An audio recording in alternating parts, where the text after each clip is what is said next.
Hello dear student, welcome to my YouTube channel mathematics study point. मैं प्रवेश कुमार। जैसा कि मैंने पिछला वीडियो आपको सिलेबस का दिया था एनसीईआरटी मैथ का, उसी के अकॉर्डिंग आज हम उसकी सेकेंड यूनिट स्टार्ट कर रहे हैं अलजेब्रा से, जिसका फर्स्ट चैप्टर है अवयव यानी कि मैट्रिक्स। मैट्रिक्स स्टार्ट करने से पहले आप मेरा चैनल सब्सक्राइब कीजिए, लाइक कीजिए और शेयर कीजिए और बेल आइकन को दबाइए, जिससे कि आने वाली वीडियो का नोटिफिकेशन आपको मिलता रहे। तो चलिए देखते हैं कि अवयव होता क्या है। तो अवयव क्या होता है, सपोज करो कि राम के पास 15 पुस्तक और 10 पेंसिल है, श्याम के पास 10 पुस्तक 5 पेंसिल है और राधा के पास 5 पुस्तक और 3 पेंसिल है। तो ये एक डाटा दिया हुआ है, तो हम इसको अच्छे से सजाने के क्रम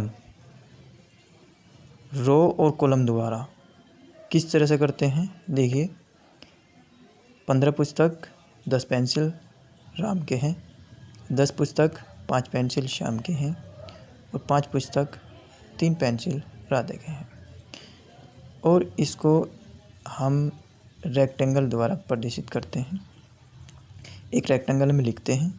आप स्कूल में भी आप अपनी जो प्रेयर करते हैं वो आप पंक्तियों में खड़े होते हैं। तो पंक्ति यानी कि रो कौन सी होती है, जो लेटी हुई होती है।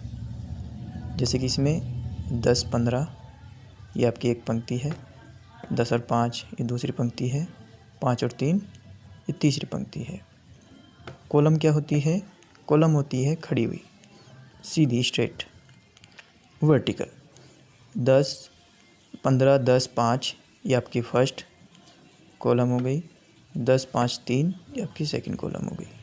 तो रो और कॉलम द्वारा रेक्टेंगल में सजाने के क्रम को ही हम क्या कहते हैं, अवयव कहते हैं। तो हम इसकी ऑफिशियली डेफिनेशन देखते हैं क्या है। तो अवयव की क्या डेफिनेशन है, किसी संख्याओं या फलनों को आयताकार में पंक्ति यानी रो और स्तंभ कॉलम द्वारा व्यक्त करने को ही हम क्या कहते हैं, मैट्रिक्स कहते हैं। मैट्रिक्स को हम अंग्रेजी वर्णमाला के कैपिटल लेटर द्वारा व्यक्त करते हैं और रेक्टेंगल द्वारा या ब्रैकेट द्वारा हम इसको लिखते हैं। जैसे A बराबर 1 2 3 4। 1 2 क्या है, इसमें फर्स्ट रो R1 द्वारा लिखते हैं, 3 4 सेकेंड रो R2। तो ये आपके हॉरिजॉन्टल लाइन है, हॉरिजॉन्टल लाइन को हम क्या कहते हैं, रो कहते हैं। वर्टिकल लाइन 1 3 C1 यानी कि फर्स्ट कॉलम, 2 4 C2 यानी कि सेकंड कॉलम। ठीक है, रो और कॉलम पता चल गया। तो रो और कॉलम द्वारा हमने इसको सजाया है 1 2 3 4 एक रेक्टेंगल में। तो हम इसको क्या कहेंगे, एक अवयव कहेंगे। जो रेक्टेंगल के अंदर जितने भी आप 1 2 3 4 देख रहे हैं, इन सबको क्या कहते हैं, इनको कहते हैं हम अवयव यानी कि एलिमेंट। तो अगर कोई पूछे कि अवयव में अवयव क्या होते हैं, तो जो रेक्टेंगल में अंदर लिखे होते हैं वे इसके अवयव होते हैं। ये अवयव के और एग्जांपल है, जैसे कि 1 2 3। तो अगर हमें इसमें पूछे कि रो कितनी है, तो रो सिर्फ एक ही है, एक ही लेटी हुई लाइन है और बाकी कोई नहीं है। और अगर इसमें कॉलम पूछे तो खड़ी कितनी लाइन है, 1 2 3, 3 आपकी इसमें कॉलम हो गई, रो कितनी हो गई, 1। थर्ड एग्जांपल में y बराबर 0 -1 4। तो अगर इसमें रो पूछें तो 1 2 3, कॉलम पूछे 1, तो 3 रो और 1 कॉलम है। ठीक है, अब आगे आते हैं अवयव की कोटि, order of A matrix. Matrix का ऑर्डर क्या होता है, ऑर्डर होता है रो बाई कॉलम। यहाँ पर मल्टीप्लिकेशन का साइन नहीं है, रो बाई कॉलम। तो अवयव में जितनी रो होगी और जितनी कॉलम होगी वो इसका क्या होगा, ऑर्डर होगा। जैसे कि इसमें दिया हुआ है, ए कोई मैट्रिक्स दिया हुआ है 0 -1 -3 2 4 5 0 1 2। तो इसमें रो कितना है आपका, 1 2 3। तो 3 अपनी रो लिख दिया। और हमेशा रो स्टार्टिंग में आती है, कॉलम बाद में आती है, रो पहले कॉलम बाद में। कॉलम कितनी है, 1 2 3, 1 2 3, 3 कॉलम। तो इसका ऑर्डर कितना हो गया, 3/3 का कॉलम। 3/3 ऑर्डर का एक कोई मैट्रिक्स है। ठीक है। तो बी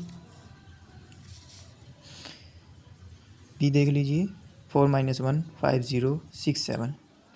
तो इसमें रो कितना है, 1 2 3, 3 रो हो गई।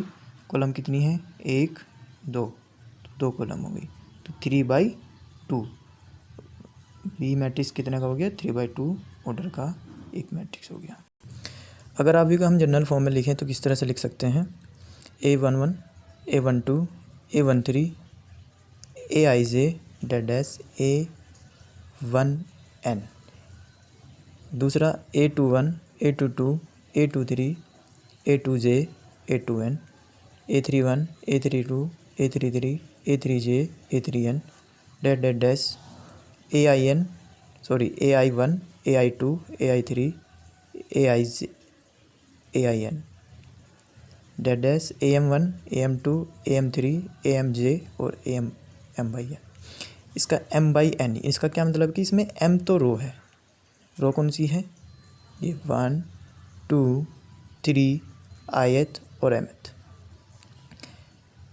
n क्या है, n इसकी कॉलम कौन सी होगी, फर्स्ट सेकेंड थर्ड jth और nth। तो M/n इसका क्या हो गया, ऑर्डर हो गया। तो जो ये A11 A12 A13 लिख रहे हैं, ये इसके क्या हो गए, एलिमेंट हो गए। या फिर A बराबर मैट्रिक्स में लिख सकते हैं Aij M/n। ए कोई मैट्रिक्स है जिसके एलिमेंट क्या है, Aij और M/n। Ij क्या है, I आपका 1 के बराबर भी हो सकता है, बट 1 से हमेशा बड़ा ही रहेगा I, और M से छोटा रहेगा, M के बराबर भी हो सकता है। मीन्स M/n, यानी कि सपोज़ करो M आपका 3 है और n आपका 2 है, तो जो आपका I होगा वो 3 से छोटा होगा और 1 से बड़ा होगा। ऐसी j है, 1 से आपका बड़ा होगा और 2 से छोटा होगा। 2 भी हो सकता है, 1 भी हो सकता है, बट 1 से छोटा नहीं होगा और 2 से बड़ा नहीं होगा। Ij क्या है, एक नेचुरल नंबर है। ठीक है। एक नोट है कि किसी M/n अवयव में अवयव की संख्या क्या होती है। अगर पूछ लगे कि इस मैट्रिक्स में कितने अवयव हैं, तो हम क्या करेंगे, इसको गिन लेंगे 1 2 3 4 5 6। तो हम बोल देंगे इसमें कितने अवयव है, 6 अवयव है। दूसरे करने का क्या है कि जो भी इसका ऑर्डर है उसका मल्टीप्लिकेशन कर दो, जो भी इसका ऑर्डर है उसका मल्टीप्लिकेशन कर दो। 3/2 है तो 3 दूनी 6, तो उसमें क्या जाएगा, हमारे एलिमेंटों की संख्या आ जाएगी। ठीक है। अब आगे चलते हैं। आगे है अवयव के प्रकार, टाइप ऑफ मैट्रिक्स, कि मैट्रिक्स के अवयव के कितने प्रकार होते हैं। जैसे कि फर्स्ट है इसमें स्तंभ अवयव। स्तंभ अवयव यानी कॉलम मैट्रिक्स। जिस अवयव में केवल एक ही स्तंभ होता है उसको क्या कहते हैं, हम स्तंभ अवयव कहते हैं। जैसे कि 0√3 - 1 0। तो रो तो कितनी है इसमें, 1 2 3 4, 4 तो रो हो गई, बट कॉलम कितनी है, एक कॉलम हो गई। तो जिसमें केवल एक ही स्तंभ होगा वो क्या होगा, आपका स्तंभ अवयव होगा। जनरल फॉर्म में क्या लिखेंगे, Aij M/1, यानी कि इसका स्तंभ कितना है, 1 है। M रो कितनी में हो सकती है। सेकंड, पंक्ति अवयव यानी कि रो मैट्रिक्स। जिस अवयव में केवल एक ही पंक्ति होती है उसको क्या कहते हैं, पंक्ति अवयव यानी कि रो मैट्रिक्स। जैसे कि 1 - 2 - 3। तो इसमें रो कितनी है, 1, कॉलम कितना है, 1 2 3, तो 1/3। तो जनरल फॉर्म में हम लिख सकते हैं Aij 1/n, यानी कि एक रो और n कॉलम। तो जिसमें एक रो होती है उसको क्या बोलते हैं, पंक्ति अवयव बोलते हैं। तीसरा है वर्गावयव। वर्गावयव यानी कि स्क्वायर मैट्रिक्स। ये सबसे ज़्यादा यूज़ होगा आपका वर्गावयव यानी कि स्क्वायर मैट्रिक्स। जिस अवयव में पंक्तियों की संख्या स्तंभों की संख्या के समान होती है, अर्थात एक m बाई n अवयव वर्गावयव होगा यदि m बराबर n होगा, यानी कि जिसमें पंक्ति और अवयव दोनों ही बराबर हो, पंक्ति की संख्या भी और स्तंभ की संख्या भी, तो उसको क्या बोलते हैं हम, वर्गावयव बोलते हैं। जैसे कि ये तो इसमें रो कितनी है, 1 2 3, कॉलम कितनी है, 1 2 3, तो 3/3। इसका ऑर्डर कितना हो गया, 3/3 का।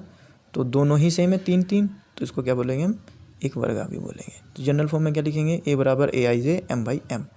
अगर n लिख रहे हो तो n/n, m है तो m/n, 3 है तो 3/3, 2/2, 4/4, 5/5, 1/1। तो इसको हम क्या बोलेंगे, वर्गावयव बोलेंगे। विकर्ण अवयव यानी डायगोनल मैट्रिक्स। डायगोनल मैट्रिक्स कौन से होते हैं, वह वर्गावयव जिसमें विकर्ण के अतिरिक्त इसके अन्य सभी अवयव शून्य होते हैं, वो विकर्ण अवयव कहलाता है। अर्थात a बराबर aij m/m। ध्यान रखना, एक वह वर्गावयव यानी कि स्क्वायर मैट्रिक्स होना चाहिए, यानी कि m/n विकर्ण अवयव होगा यदि aij इक्वल टू 0, जबकि i not equal to j। अगर i और j दोनों सेम नहीं है तो वो एलिमेंट क्या होगा, 0 होगा। अगर दोनों बराबर नहीं है तो वो 0 नहीं होने का। जैसे कि a बराबर 5 मैट्रिक्स दिया है, 5 1/1 में, तो सबसे पहले आप देखिए कि डायगोनल कौन सा होता है, विकर्ण। विकर्ण तो आपको पता ही है, तो ये वाला विकर्ण है, ठीक है। तो ये आपका विकर्ण होता है। तो विकर्ण आपका इसमें ये हो गया। तो विकर्ण को छोड़कर बाकी सारे क्या है, 0 है। बाकी सारे 0 होने चाहिए विकर्ण को छोड़कर, तो वो क्या कहलाएगा, विकर्ण अवयव कहलाएगा। इसमें देख लीजिए विकर्ण क्या है, 1 -1 -3। तो इसको छोड़कर बाकी सारे एलिमेंट क्या है, 0 0 0 0, बाकी सारे 0 हैं इनको छोड़कर, तो ये क्या हो गया, विकर्ण अवयव हो गया। और कितने ऑर्डर क्या है इसका, 3/3 का। नेक्स्ट अदिश अवयव यानी कि स्केलर मैट्रिक्स। वह विकर्ण अवयव जिसके विकर्ण के अवयव समान होते हैं, वह विकर्ण अवयव जिसके विकर्ण के अवयव समान होते हैं, तो वह क्या कहलाता है, अदिश अवयव। अर्थात जैसे कि a बराबर aij m/n अदिश अवयव होगा यदि aij इक्वल टू 0, जब i not equal to j हो, यानी कि i और j दोनों बराबर नहीं होने चाहिए। i और j क्या है, i आपका रो है और j आपका कॉलम है। अगर दोनों बराबर नहीं है तो 0 होगा, अगर बराबर है तो एक कांस्टेंट टर्म होगी k, कुछ भी हो सकता है, 1 2 3 4, कुछ भी x y z। जैसे कि aij 3 1/1 का, b -1 0 0 -1, तो इसका डायगोनल क्या है, -1 और -1 सेम है, -1 -1, और बाकी सारे 0 हैं, तो ये दोनों सेम हैं, तो क्या होगा, ये अदिश अवयव होगा। इसमें देख लीजिए √5 √5 √5 सेम है और बाकी सारे 0 है, तो क्या हो गया, ये अदिश अवयव हो गया। अगर अलग अलग होगा 1 2 3, तो वो अदिश अवयव नहीं होगा, वो होगा आपका विकर्ण अवयव। अगर सेम होगा तो क्या होगा, एक अदिश अवयव होगा। नेक्स्ट है आपका तत्समक अवयव यानी कि आइडेंटिटी मैट्रिक्स। आइडेंटिटी मैट्रिक्स के अनुसार होगा वह वर्ग अवयव जिसके विकर्ण के सभी अवयव एक होते हैं। तो तत्समक अवयव कौन सा होगा, वह वर्ग अवयव जिसके विकर्ण के सभी अवयव 1 होते हैं तथा शेष अन्य सभी अवयव 0 होते हैं। तो वह तत्समक अवयव हो गए, यानी कि जिसके विकर्ण 1 1 होंगे, बाकी सारे 0 होंगे, वो क्या होगा, आइडेंटिटी मैट्रिक्स होगी। जैसे कि a बराबर aij m/n का एक तत्समक अवयव होगा यदि aij यानी कि i और j बराबर है, तो क्या एलिमेंट होना चाहिए, 1 ही होना चाहिए। अगर नॉट इक्वल टू j है तो वो 0 ही होना चाहिए। और इसको किससे डिनोट करते हैं, i से डिनोट करते हैं। जैसे फॉर एग्जांपल i1 1, i2 1 0 0 1, यानी कि इसके एलिमेंट कितने होंगे, 1 1 सेम है बट 1 1 है, इसलिए क्या हो गया, आइडेंटिटी मैट्रिक्स हो गया। I3 1 0 0 0 1 0 0 0 1। डायगोनल एलिमेंट कितने हैं? 1 1 1। तो 1 1 1 है तो आइडेंटिटी मैट्रिक्स हो गया। अलग अलग होता तो वो दूसरा होता। तो एक नोट्स है, प्रत्येक तत्समक अवयव एक अदिश अवयव होता है, परंतु प्रत्येक सदिश अवयव तत्समक अवयव नहीं होता है। प्रत्येक तत्समक अवयव एक अदिश अवयव होगा क्योंकि इसके जो डायगोनल हैं वो एक जैसे हैं, सेम है। तो मैंने पीछे बताया था अभी, जिसके डायगोनल सेम होंगे और बाकी सारे एलिमेंट वो आपका अदिश अवयव होगा। परंतु अदिश अवयव तत्समक अवयव नहीं होगा क्योंकि तत्समक के लिए 1 1 होना जरूरी है। जैसे कि एक एग्जांपल दिया है 1 0 0 1। तो ये आपका क्या है? तत्समक अवयव होगा 2/2 का। और ये क्या है? एक अदिश अवयव क्योंकि इसके डायगोनल जो है सेम है। अब एक a बराबर 3 0 0 3 है, ये एक अदिश अवयव है बट तत्समक अवयव नहीं है क्योंकि इसके एलिमेंट डायगोनल एलिमेंट 1 1 नहीं है। 3 3 सेम है तो अदिश है, बट अगर 1 1 नहीं है तो ये तत्समक नहीं है। नेक्स्ट शून्य अवयव यानी कि जीरो मैट्रिक्स। वह अवयव शून्य अवयव क्या अथवा यार रिक्त अवयव कहलाता है। वह अवयव शून्य अवयव अथवा रिक्त अवयव कहलाता है यदि इसके सभी अवयव शून्य हो, इसको जीरो से व्यक्त करते हैं। इसमें डायगोनल भी सब चीज़ जीरो होनी चाहिए, वो कौन सा होगा? शून्य अवयव होगा। नेक्स्ट है, अब इसके टाइप तो ख़त्म हो चुके हैं, बस लास्ट टॉपिक इस एक्सरसाइज में क्या है? अवयव की समानता, इक्वलिटी ऑफ ए मैट्रिक्स। वो क्या होती है? अगर आपके पास दो अवयव हैं ए और बी, समान होंगे यदि दो कंडीशन है, दोनों कंडीशन सेटिस्फाई होनी चाहिए। क्या क्या? वे एक समान कोटि के होने चाहिए, यानी कि उनका ऑर्डर जो है सेम होना चाहिए। जैसे कि 2/2 3/3 4/3 5/5, ठीक है, यानी कि वे स्क्वायर मैट्रिक्स होने चाहिए। सेकंड क्या है? ए का प्रत्येक अवयव बी के संगत अवयव के समान हो, अर्थात यानी कि उसका AIJ = BIJ के बराबर होना चाहिए। जैसे कि X Y Z W A B, ये कोई A मैट्रिक्स दिया हुआ है, इधर कोई B मैट्रिक्स दिया। इक्वल कब होंगे? यदि X बराबर -6 हो, Y बराबर 3 हो, Z बराबर 7 हो, W बराबर 9 हो, A बराबर 0 हो और B बराबर 2 हो। X क्या है आपका? A11 और B का A11 क्या है? -6। तो ये समान कब हो गए? अगर दोनों इक्वल होंगे।